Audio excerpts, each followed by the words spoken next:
أستغفر الله أستغفر الله إن الله غفور رحيم أستغفر الله إنه هو التواب الرحيم رب أعوذ بك من همزات الشياطين وأعوذ بك رب أن يحضرون رب اشرح لي صدري ويسر لي أمري رب زدني علما رب أعوذ بك أن أسألك ما ليس لي رب إني أعوذ بك أن أسألك ما ليس لي به علم وإلا تغفر لي وترحمني أكن من الخاسرين رب إني لما أنزلت إلي من خير فقير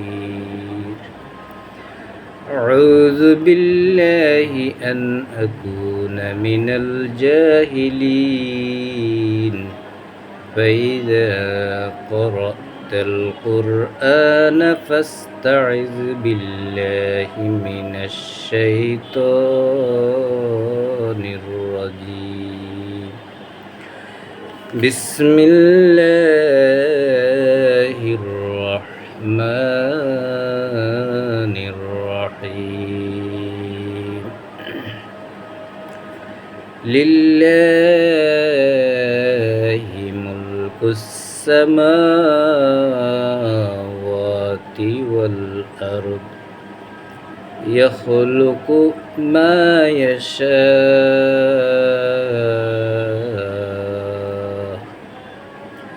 يهب لمن يشاء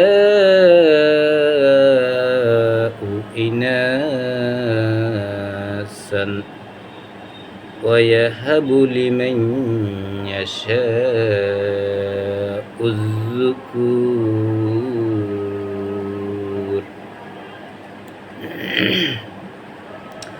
أو يزوجهم ذكرانا وإناثا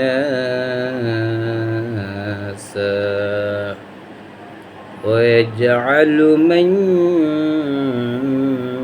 يشاء عقيما إنه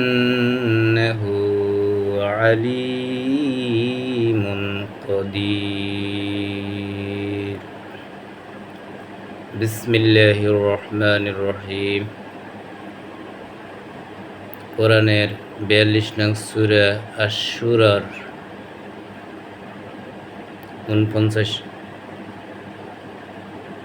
49 নং আয়াত থেকে তেলাওয়াত করলাম অর্থসহ এখন তেলাওয়াত করছি বিসমিল্লাহির রহমানির রহিম লিল্লাহি মুলকুস সামাওয়াতি ওয়াল আরদ আসমান জমিন আমাদের মাথার উপরে যে আসমান আছে, পায়ের নিচে যে জমিন আছে, যে জমিনকে আল্লাহ সাজাইয়াছেন বিছানার ন্যায়, আকাশকে সৃষ্টি করেছেন ছাদের ন্যায়, অসংখ্য সৃষ্টি আল্লাহর আকাশে রয়েছে। যেভাবে তিনি তাঁর সেই আসমানসমূহকে সাজিয়েছেন, তেমনিভাবে সাজিয়েছেন জমিনকে বিভিন্ন সৃষ্টি দিয়ে, জীবজন্তু সহ স্থলভাগ জলভাগে মানুষসহ নানান জাতের সৃষ্টি, বিভিন্ন ধরনের সৃষ্টি, বহু রকমের সৃষ্টি আল্লাহ এই জমিনে ডিসপ্লে দিয়ে রেখেছেন। তো সেই আসমান এবং জমিনের যে কর্তৃত্ব, আসমান এবং জমিন সমূহের যেই সার্বভৌমত্ব, এটার একমাত্র মালিকানার দাবিদার হচ্ছে একমাত্র এক আল্লাহ। সেই দাবি হচ্ছে আল্লাহর, সেটাই তিনি প্রকাশ করছেন, সেটাই তিনি বলছেন। আসমান জমিন এর ভিতরে যে যাই কিছু আছে, যত কিছু আছে, কোনো কিছুকে তিনি বাদ দেন নাই। সব কিছুর উপরে সার্বভৌমত্ব একমাত্র আল্লাহর, কর্তৃত্ব একমাত্র আল্লাহর, সব কিছু আল্লাহর নিয়ন্ত্রণে। অন্য একটি সূরার একটি আয়াত আল্লাহ বলছেন, আল্লাহুম্মা মালিকাল মুলকি। যে আয়াতখানা আমরা প্রার্থনা মুনাজাতে প্রায় সময় উচ্চারণ করি, বলি, হে আমার মালিক, হে আমার ইলাহ, রাজত্বের মালিক, বিশ্ববাসীর যিনি প্রতিপালক, যিনি রব, যিনি সব কিছুকে প্রতিপালন করছেন, সব কিছুর ব্যবস্থাপনা যিনি আঞ্জাম দেন, তিনি হচ্ছেন রব। আলহামদুলিল্লাহি রব্বিল আলামিন। সেই প্রতিপালককে আমরা কৃতজ্ঞতা জানাই, ধন্যবাদ জানাই। আর তিনি একমাত্র কৃতজ্ঞতা পাওয়ার অধিকার রাখেন, তিনি একমাত্র কৃতজ্ঞতা পাওয়ার যোগ্য, তিনি কৃতজ্ঞতা পাওয়ার একমাত্র অধিকারী।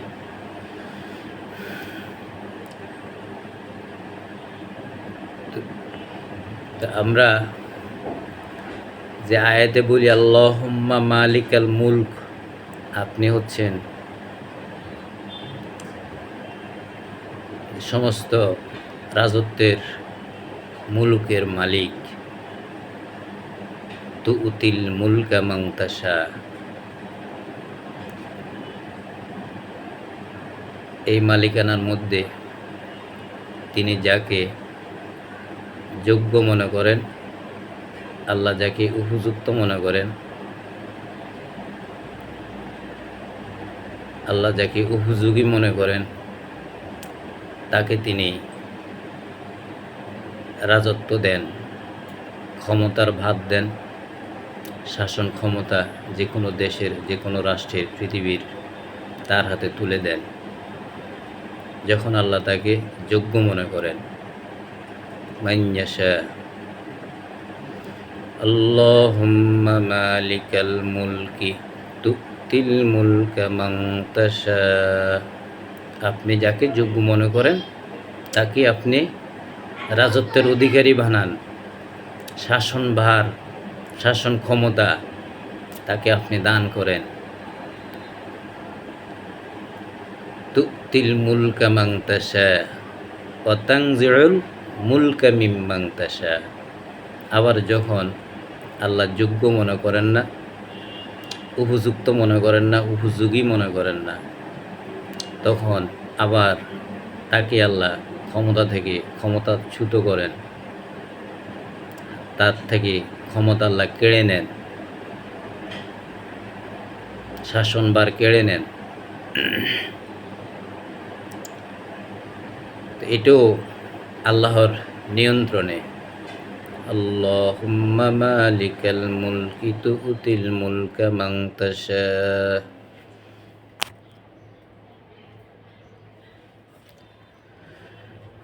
ওয়া তানজিউল মুলকা মিম্মান তাশা।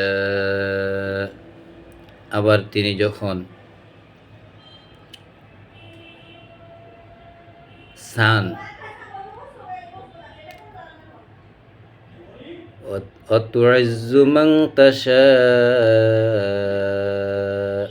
ওয়া তুযিল্লু মান তাশা। তিনি যখন কাউকে যোগ্য মনে করেন, উপযুক্ত মনে করেন, উপযোগী মনে করেন, তখন তিনি কাউকে সম্মানিত করেন। আবার যখন যোগ্য মনে করেন না, উপযুক্ত মনে করেন না, উপযোগী মনে করেন না, তাকে আবার তিনি লাঞ্ছিত করেন, অপমানিত করেন, অপদস্থ করেন।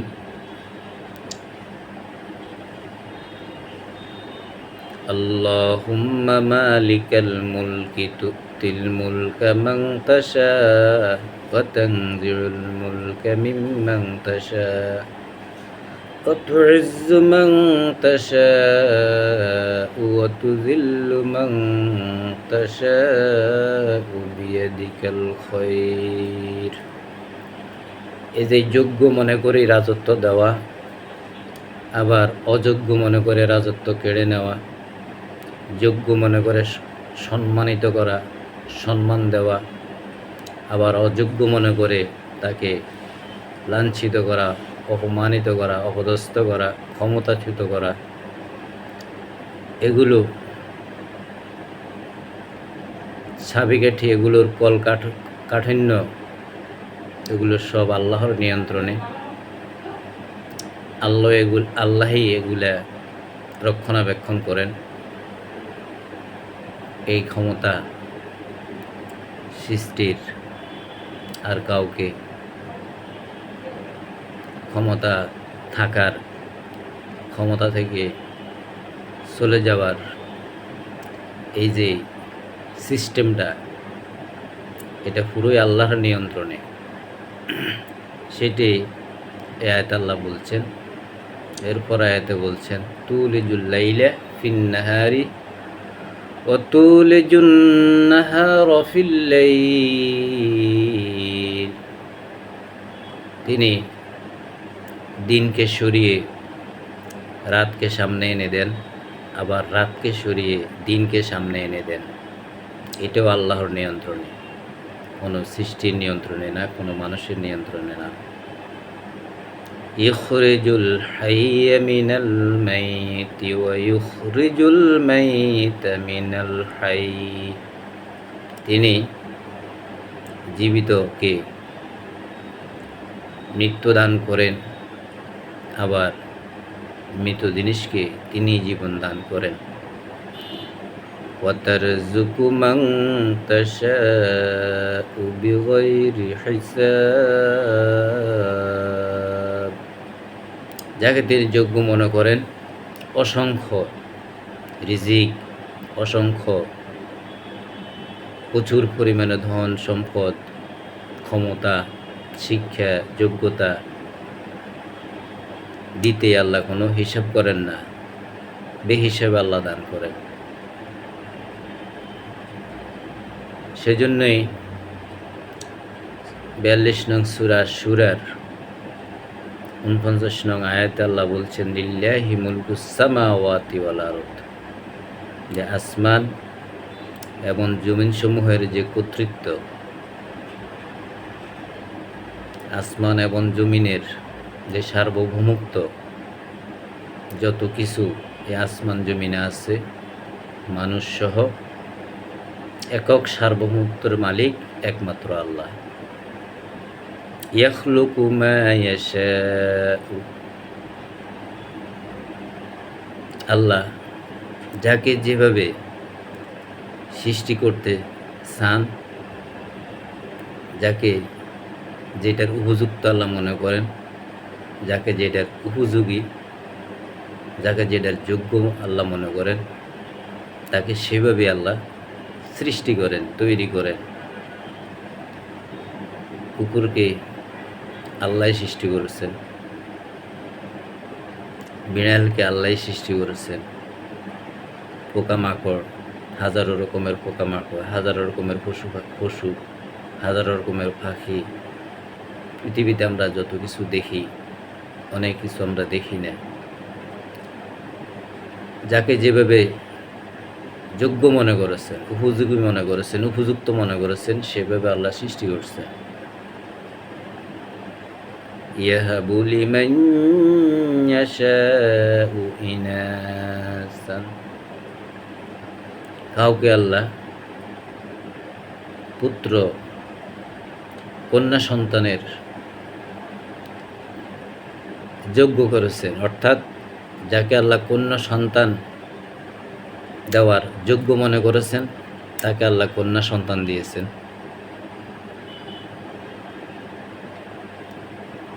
ওয়ায়াহাবু লিমান ইয়াশাউ যুকুর, আবার যাকে আল্লাহ যোগ্য মনে করেছেন তাকে পুত্র সন্তান দান করেছেন।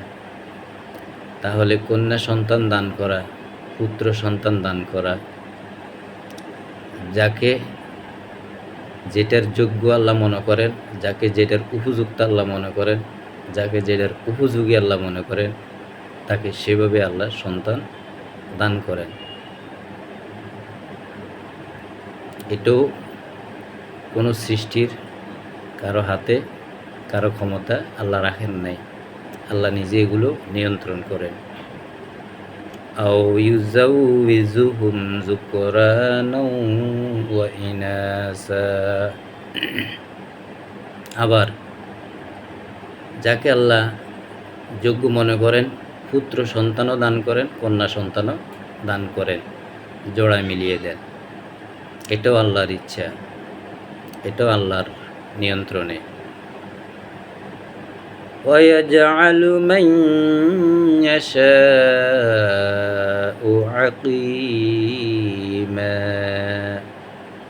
আবার কাউকে আল্লাহ নিঃসন্তান করে রাখেন, যে সন্তান হওয়ার যোগ্যতা রাখে না, উপযুক্ত না, উপযোগী না, আল্লাহ তাকে সন্তান দেন না, তাকে আল্লাহ নিঃসন্তান হিসেবে রেখে দেন। এটাও আল্লাহর হাতে, এটাও আল্লাহর ক্ষমতার ভিতরে, এটাও আল্লাহ নিয়ন্ত্রণ করেন। ইন্নাহু আলিমুন কদির,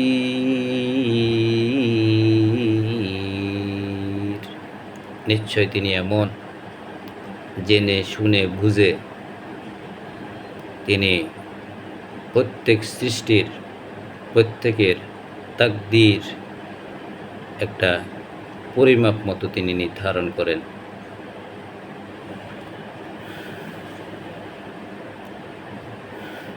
এরপর আয়াত আল্লাহ বলছেন, ওয়ামা কানা লিবাশারিন আন ইউকাল্লিমাহুল্লাহ, وما كان لبشر أن يكلمه الله إلا وحيا أو من وراء حجاب أو يرسل رسولا فيوحي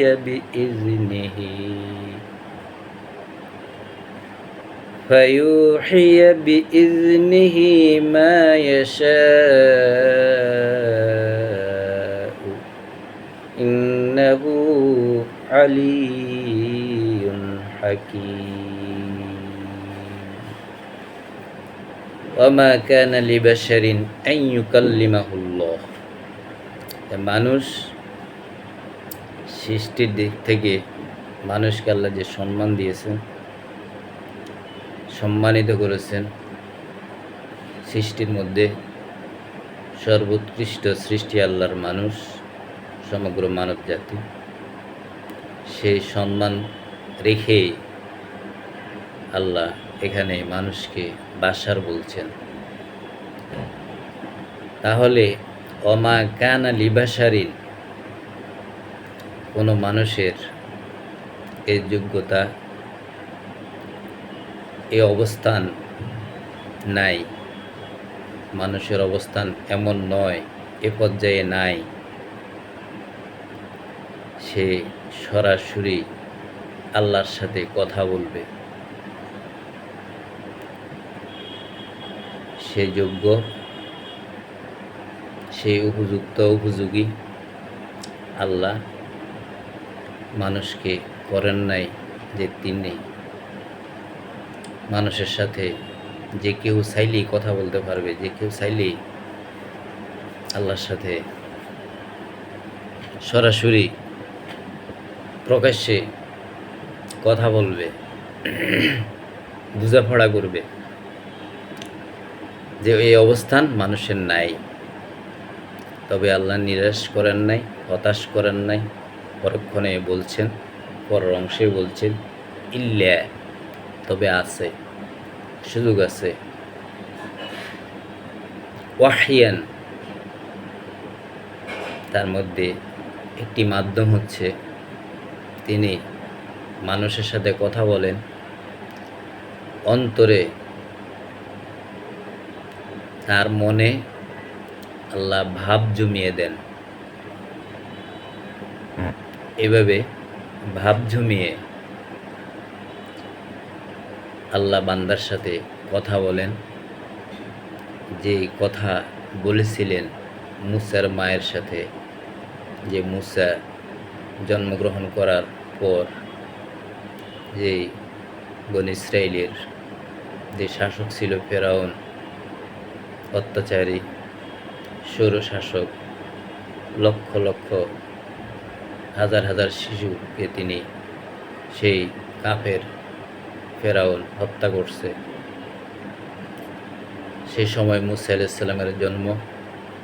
তখন মুসা আলাইহিস সালামের মায়ের নিকট, মায়ের যে অন্তর, মায়ের যে মন, সেই মনের মধ্যে আল্লাহ ভাব জমিয়ে দিলেন যে তাকে একটা সিন্ধুকে ভরে, কাঠের সিন্ধুকে ভরে নদীতে ভাসিয়ে দেওয়া হোক। আল্লাহ তাকে নিরাপত্তা দেবেন, হেফাজত করবেন। আবার এই মুসাকে খুব শীঘ্রই তার মায়ের কাছে ফিরিয়ে দিবেন, সে ওয়াদা আল্লাহ করেছেন। এইভাবে আল্লাহ বান্দার সাথে কথা বলেন, যে কথা মুসা আলাইহিস সালামের মায়ের সাথে আল্লাহ বলছিলেন অন্তরে জানিয়ে দেওয়া, অন্তরে জানিয়ে দেন, অন্তরে ভাব জমিয়ে দেন। যে কেউ যখন বিপদে পড়ে, কঠিন বিপদে, কঠিন রোগে যখন আক্রান্ত হয়, সমস্ত চেষ্টা যখন ব্যর্থ হয়ে যায়, যখন সে চিন্তা করে আর কি করা যায়, তখন এমন এক চিন্তা তার মধ্যে আল্লাহ ঢুকিয়ে দেন, প্রবেশ করাইয়া দেন। সেই চিন্তা থেকে যখন সে উদ্যোগ নেয়, তখন ঠিকই একটা না একটা সমাধান সে পেয়ে যায়। এটাই হচ্ছে বান্দার সাথে আল্লাহর যোগাযোগ, আল্লাহর কথা।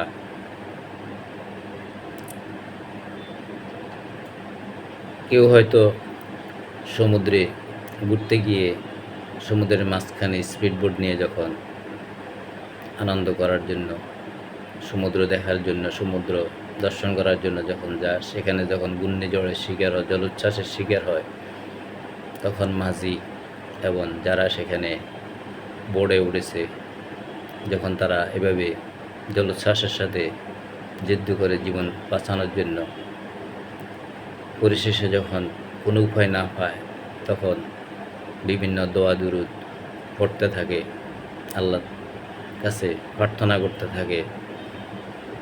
তখন আল্লাহ তাদের ডাকে সাড়া দিয়ে তাদেরকে যখন কিনারে এনে দেন, তখন তারা মুক্তি পান। যেরকম মুক্তি পেয়েছেন হযরত ইউনূস আলাইহিস সালাম মাছের পেট থেকে, যখন তিনি ভুল স্বীকার করলেন এবং আল্লাহকে ডাক দিলেন, আল্লাহ তাঁর ডাকে সাড়া দিয়ে তাকে সমুদ্রের কিনারে এনে মুক্তি দান করলেন। এভাবে অন্তরের মধ্যে আল্লাহ ভাব জমিয়ে মানুষের সাথে আল্লাহ কথা বলেন, দ্বিতীয় মাধ্যম হচ্ছে আও মিন ওয়ারাই হিজাবিন, পর্দার আড়ালে, পর্দার অন্তরালে, গাছের আবডালে আল্লাহ অদৃশ্য থেকে বান্দার সাথে কথা বলেন, যে কথা বলেছিলেন মুসা আলাইহিস সালামের সাথে আল্লাহ তুর পাহাড়ে। আল্লাহকে মুসা দেখেন নাই, কিন্তু আল্লাহর কথার শব্দ, সাউন্ড যখন তিনি শুনতে পেলেন, আর যে দিক থেকে সাউন্ডটা এসেছিল, শব্দটা এসেছিল, সেদিকে যখন তিনি লক্ষ্য করলেন, তাৎক্ষণিক তিনি জ্ঞান হারিয়ে ফেললেন, বেহুশ হয়ে গেলেন।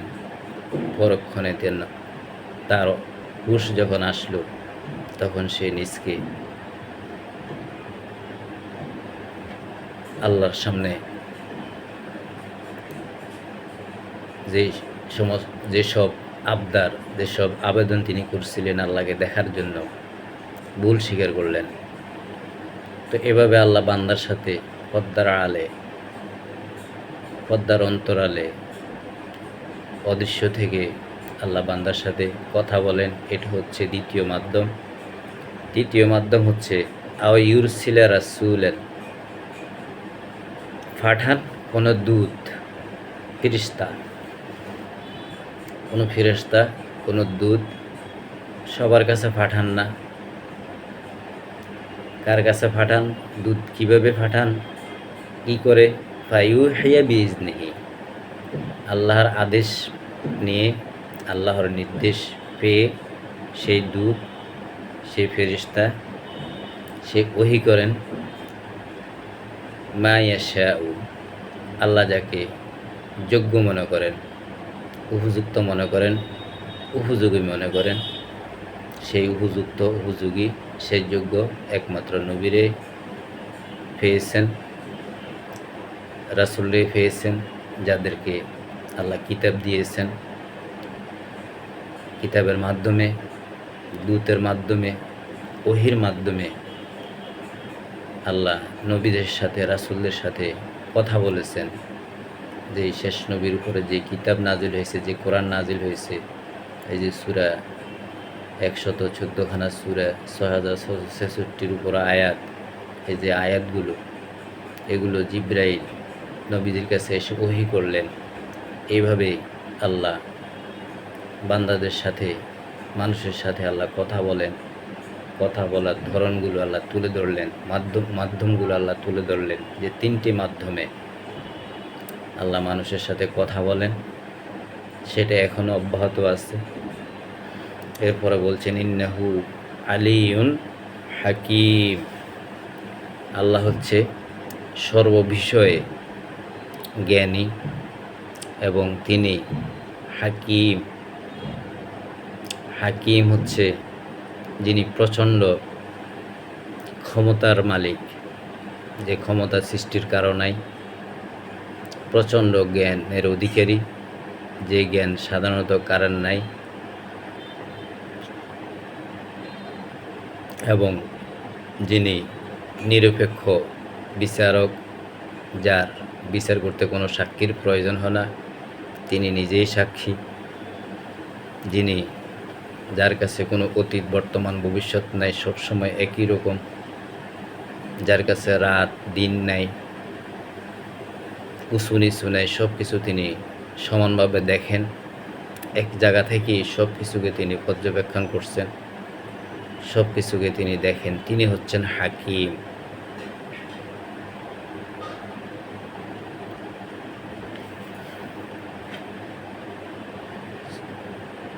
এ পর্যন্তই আজকে তেলাওয়াত শেষ হলো। আল্লাহ রব্বুল আলামিন আমাদেরকে যেন আল্লাহর কোরআন, আল্লাহর কিতাব, আয়াতগুলো অর্থসহ বুঝে বুঝে পড়ার তৌফিক দান করে।